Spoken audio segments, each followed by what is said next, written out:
अवधूत दंतन श्री गुरुदेव नमः शांताय दिव्याय सत्यधर्म स्वरूपिणे स्वानंद अमृताय श्रीधाय नमो राम राम.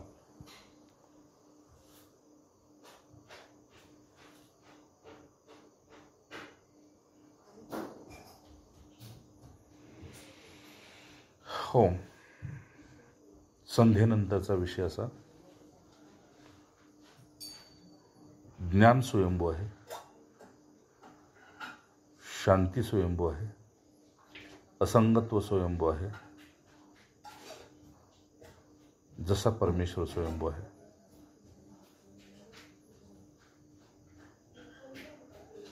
मग हे सर्व स्वयंभू जर आहे, हे जर स्वयंभू आहे, तर मग आपल्याला हे कठीण का झालं? ज्ञानियांना हे सुलभ का झालं?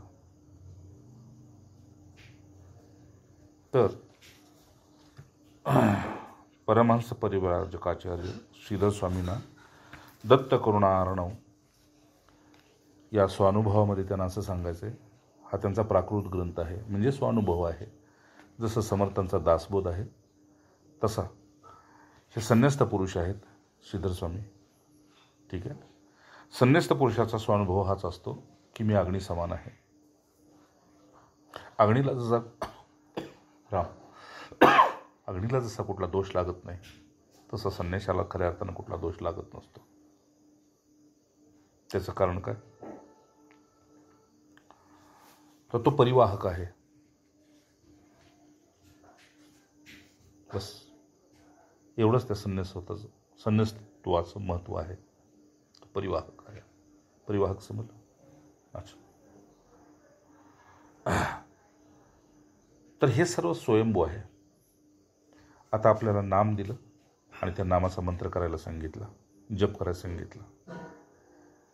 पण ज्यावेळेस साधकाची 12 वर्षाची साधना पूर्णत्वाला जाते, गुरुसंघात, संत संघात, तो कुठेही असो, एकांतात असो, लोकांतात असो, नोकरीवर असो, शेतीत असो, व्यवसायात असो, पण तो स्मृतीनं जोडलेला असेल तर 12 वर्षाची साधना त्याची तपात परिवर्तन होते, हे मागं सांगितलं. त्यामुळं हे नाम स्वयंभू चालू राहतं आणि त्याचं रूपांतर सोहममध्ये होतं. म्हणजे बाहेरून दिसताना तुम्हाला तो गप्प बसलेला दिसेल, पण आतून नाम चालू आहे. ते नाम काय आहे? तर जाणीव आहे.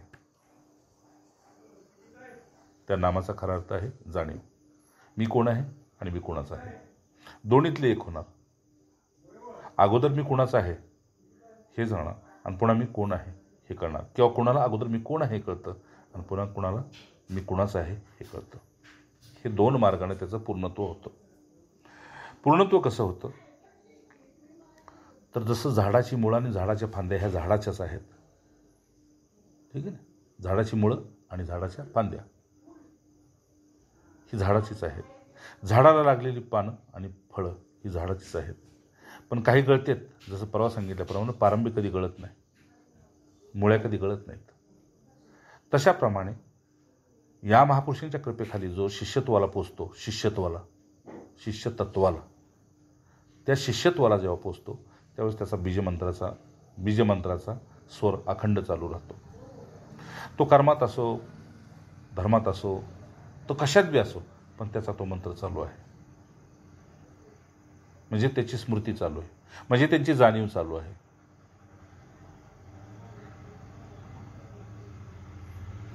मग काही देहात राहतील, काही देहातून पार होते.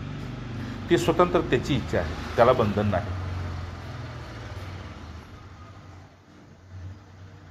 जसं रामसुखदासजी महाराजांना एकाने विचारलं होतं, तुम्ही फोटो काढून देत नाही, मग तुमचा जर देह नाही, तुम्ही देहाचे नाही, तर ज्या देहानं आम्हाला पूज्यत्व दिलेलं आहे, पूज्यत्व म्हणजे आम्ही कोण आहोत ते कळवलेलं आहे, पूज्यत्वाचा अर्थ आहे मी कोण आहे, हे पूज्यत्व जर दिलेलं आहे, तर त्यात तुमचा विक्षेप का?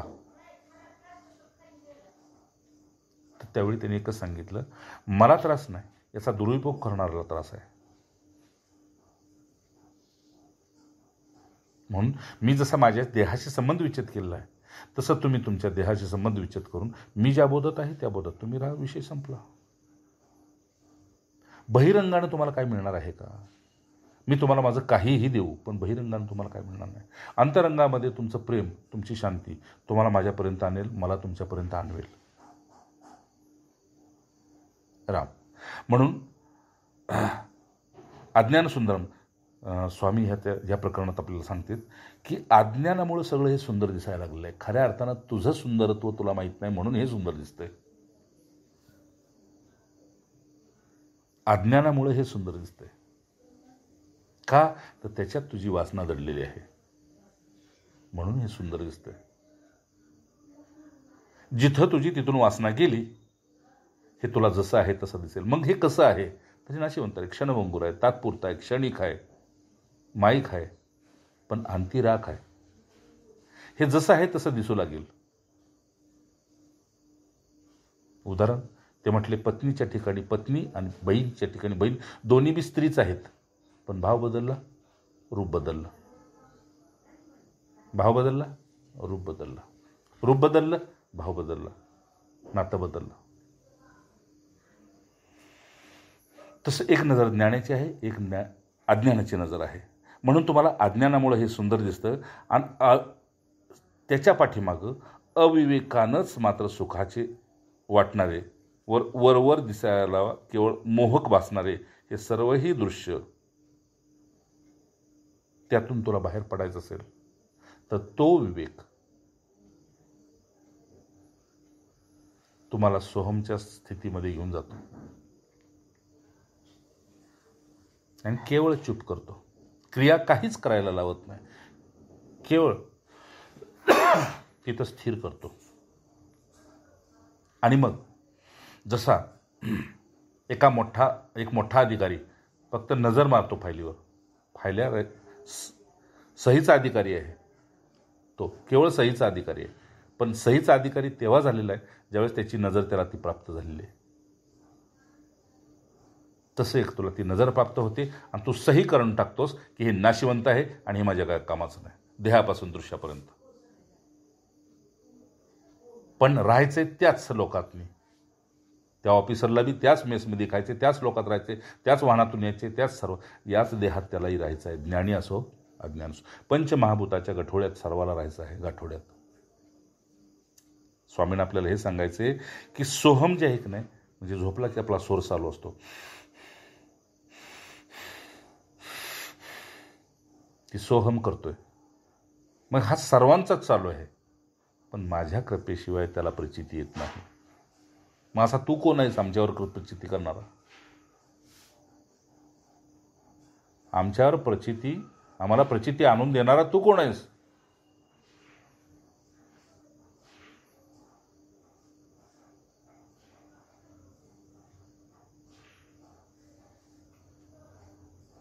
मग तिथून त्या सत्तेचा शोध सुरू होतो. ती ज्ञात अज्ञात प्रकट अप्रकट ती सत्ता काय आहे, कोण आहे ते? ना सतो विद्यते भाव, ना भाव विद्यते सत्ता. ती सत्ता कोण आहे, काय आहे, याचा शोध सुरू होतो. आणि त्या शोधाची नुसती वाट जरी मिळाली तरी ह्याचे डोळे गळत जातात. बस आता वाट मिळाली तर पोचणार नक्कीच. डोळेच गळत जातात, रस्ता ओला करत जातो, हृदय ओलं करत जातो. वाट घावली आता पोचणारच. आणि असा गदगद होत असतो की भुकेची आणि तहानेची सुद्धा त्याला सूद नसते, भान नसतं. पुढे निंदेची आणि स्तुतीची सुद्धा त्याला त्याचं भान नसतं. आणि त्याच्याही पुढे जात असताना जन्माचं आणि मृत्यूचं सुद्धा त्याला पण भान नसतं. मस्त फकिरीमध्ये तो चालत राहतो आणि तत्वज्ञानानं तोच मी आहे असे त्या दत्तचिंतनानं तो प्रसन्न चित्त राहतो. दत्तचिंतनानं म्हणजे भगवंताकडून येणाऱ्या परमात्म शांतीतून आपली स्थिती स्थिर करतो.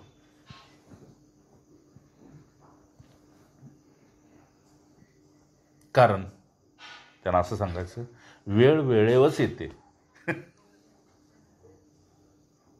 वेळ वेळेवरच येते. म्हणून ती वेळ येण्यासाठी तुम्ही केवळ एवढंच करायचंय की चालत राहायचंय, म्हणजे स्थिर होत जायचंय. चालत राहायचं म्हणजे स्थिर होत जायचंय. ह्या स्थिरतेमध्ये अडचण कोणाची आहे पुढे येते बरं का. आपल्याला स्थिर होण्यात अडचण कोणाची आहे तर आपण लगेच तक्रार करतो त्या मनाची आहे. अच्छा, त्या मनाची तक्रार आहे तर ते मन कुणाचं आहे? तर त्याचा स्वीकार केला ते मन माझं आहे. अच्छा, त्या मनाला थोडंसं विचारून बघा की तू कुणाचा आहेस. तर त्या मनाला आजपर्यंत या जगात कुणाचंही नातं त्या मनानं स्वीकारलेलं नाही. म्हणून भगवंतानं सांगितलं इंद्रियानं मनशास्मी. ठीक आहे ना, बाकीचे इंद्रिय दिसतील पण त्याच्यातलं मन दिसणार नाही. ज्या सत्याने इंद्रिय आणि बुद्धीसुद्धा भ्रमिष्ट होते आहे. तर बुद्धीच्या आधीन मन, पण बुद्धीला भ्रमिष्ट करते. म्हणून त्या मनाचं सुद्धा कुठेही नातं का नाही, तर ते मन जितकं गुप्त आहे तितकाच मी गुप्त आहे, जितका मी तितकाच मन गुप्त आहे. आणि म्हणून दोघे आम्ही असंग आहे. ते मन कधीही कुणाचं कायमपर्यंत झालेलं नाही. प्रसंगवदान ते होतं आणि प्रसंगवदान ते सोडून जातं. पण म्हणताना व्यवहारात आपण म्हणतो तो माझा जिवलग मित्र आहे.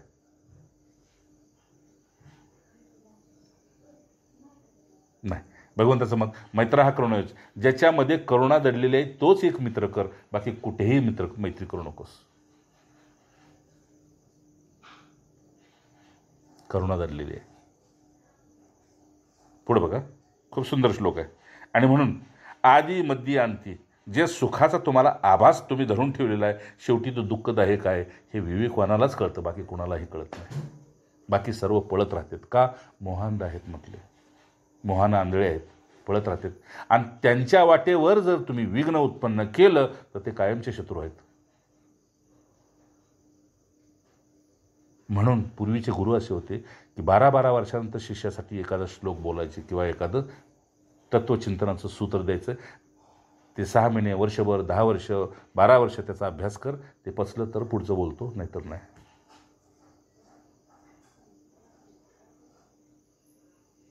कारण तुझा संशय नसेल तर मला संशय घ्यायची गरज काय?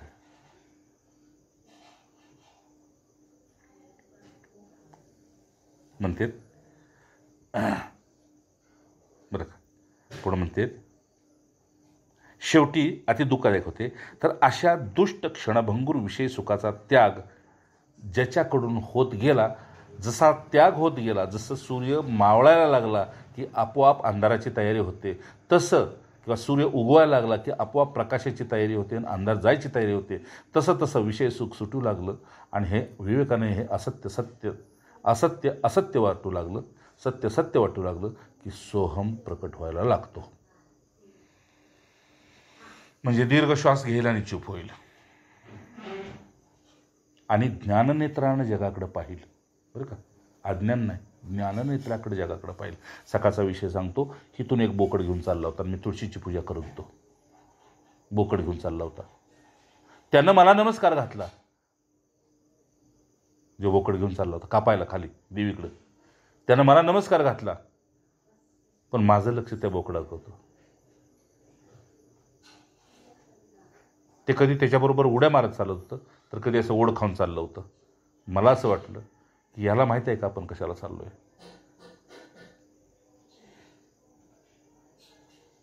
आणि जो घेऊन चाललाय त्याला माहित आहे का ह्याचा परिणाम पुढं काय आहे. दोघेही अज्ञानी आहेत. तोपर्यंत स्वामींना सांगायचं, जोपर्यंत तुमचा सोहम जागा होत नाही तोपर्यंत आपण सगळा अज्ञानातलाच परमार्थ करतोय.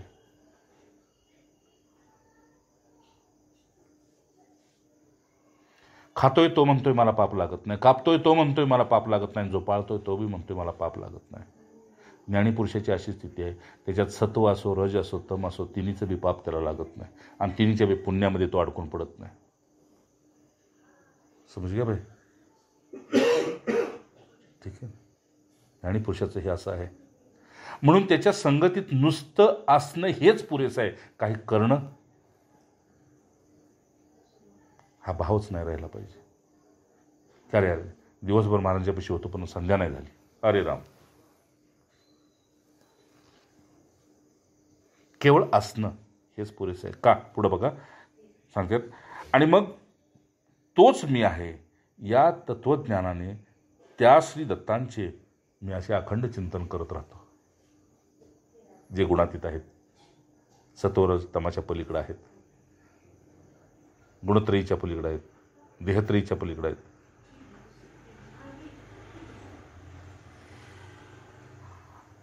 त्यामुळं हे माझं सोहम तत्व आणि माझं दत्त माझ्यातलं आतलं दत्त तत्व का जागं झालं, तर माझ्या गुरूंच्या नजरेनं मी विजेच्या प्रमाणं हे यौवन किती चंचल आहे ते पाहिलं. माझ्या गुरूंच्या नजरेनं, ज्ञाननेत्रानं, भावनेत्रानं ते पाहिलं की हे यौवन किती चंचल आहे. आणि वाहणाऱ्या पाण्याप्रमाणे आयुष्य हे कसं क्षणभंगुर आहे. जसं स्वामीजी म्हटले होते एकदा की इथं गंगेच्या प्रवाहात फूल टाकलं तर टाकलं तिथं ते फूल, ती जागा नाही दिसत, ती जागा फक्त स्मृतीत राहते, पण फूल पुढे निघून जातं.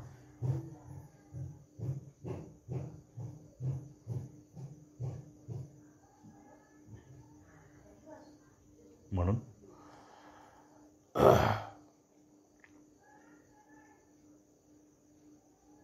जे योग्यांना दुर्लभ होतं ते सर्वसामान्यांना एवढं सहज कसं काय मिळालं, हा सगळा साधू संतांना किंवा सगळ्या ऋषीमुनींना हा प्रश्न पडला. त्यावेळेस ब्रह्मदेवाने सांगितलं की हे रहस्य नारदांना माहीत आहे, तुम्ही नारदांना जाणून विचारा. तर नारदांना ज्यावेळेस विचारलं त्यावेळेस नारदाने सांगितलं की केवळ संघ, आणि केवळ संघ, आणि त्या संघाचा परिणाम असा झाला की संघात आनंद ओसांडतो आणि त्या आनंदात हे नाहत राहतात. हा आनंद आला कुठून याचा ते शोध घेत बसत नाहीत. आपल्या चुका हे होतात, आपण मूळ शोधायला चाललोय आणि हातात तर फांदी बी नाही का. म्हणजे साधी नोकरी लागत नाही आणि आपण जाऊन अंबानीला विचारते कंपनीची किंमत काय घ्या तुम्ही. नारद भक्तिसूत्रामध्ये त्यांनी ते सुद्धा सांगितलं की याची महिमा अद्भुत कशी आहे की केवळ असणं. तर सर्वही देह अपवित्र आहे, सर्वही देह अपवित्र आहे, क्षणभंगुर आहे, चंचल आहे, तरी पण सुखासाठी तो देह मीच आहे. सुखासाठी देह तोच मी आहे, सुखासाठी तो देह मीच आहे. बस घोडं म्हटले इथंच रुतलंय. दुःखाच्या वेळेत तो देह बी नको, तो जन्म बी नको होतोय. सुखाच्या वेळेत तो देह मीच आहे. म्हणून शेवट करतो, म्हणून ह्या सर्वाचा त्याग करून मी सोहम तत्वाने तोच मी आहे असे श्री दत्ताचे चिंतन करत राहतो. ज्या नजरेनं मला गुरुने दत्त दाखवला त्या गुरुनाच मी दत्त केलं, त्या गुरुनाच मी दत्त केलं. आणि दत्तचित्त अवस्थेमध्ये गुरुने मला ती कृपा केली. गुरुने दत्तचित्त अवस्थेमध्ये गुरुने मला स्थितीमध्ये नाही, अवस्थेमध्ये गुरुने कृपा केली आणि दोघेही आम्ही दत्तचित्त अवस्थेत स्थित झालो. दोघांचा शेवट इथे झाला. सावली बी मीच आहे आणि मी बी मीच आहे. पण तरीही सावलीवर जर कुणी थुंकलं, पाय दिला, तर मला त्याची खंत नसते. अशा स्थितीमध्ये मी आहे. म्हणायला देह आहे, म्हणायला देह आहे, पण खऱ्या अर्थानं मी दत्तचित्त आहे. म्हणून हे पुरुष पृथ्वीला आनंद देण्यासाठी आहेत, पंचमहाभूतांना आनंद देण्यासाठी आहेत, आधार देण्यासाठी आहेत. म्हणून पृथ्वीनं स्वच्छ सांगितलेलं आहे भगवंताला, ज्या दिवशीही संताशिवाय ओसाड असेल त्या क्षणाला मी माझी करवट बदलणार. करवट समजणार? हां, ज्याला तुम्ही भूकंप म्हणता, त्या क्षणाला मी माझी कूस बदलणार, म्हणजे करवट बदलणार. मग आहे ते खालचं वर आणि वरचं खाली. जय जय रघुवीर समर्थ. ओम ओम ओम ओम ओम.